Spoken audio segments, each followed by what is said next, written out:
Okay, good day mga ka-AXS. Update tayo ngayon sa grinding natin, Axie. Let's go first with AXS. So currently ang estimated price niya ngayon ay bumaba.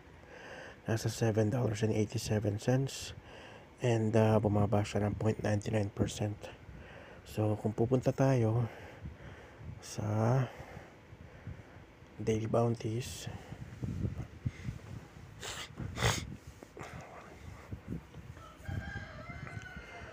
okay, na kung titingnan nyo under Premier, wala pa rin tayong access dito, hindi pa natin nakukompleto yung ticket. So punta tayo dito sa standard board. Ayun, sa standard board nakuha na natin itong Atia 10 points, nakuha na rin natin itong 35 points ng Classic win 1 battle, at saka Origins 35 points win 1 battle. So currently meron na tayong 320 points for 4 days and estimated earning na 0.14 AXS.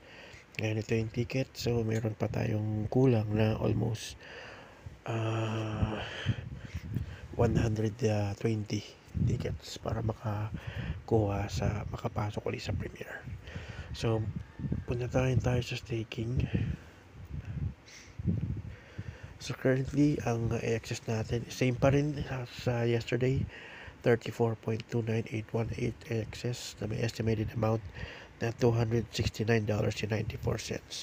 And meron tayong claimable rewards for next week, which is 0.029916 AXS. So yun lang yung update. Follow for more.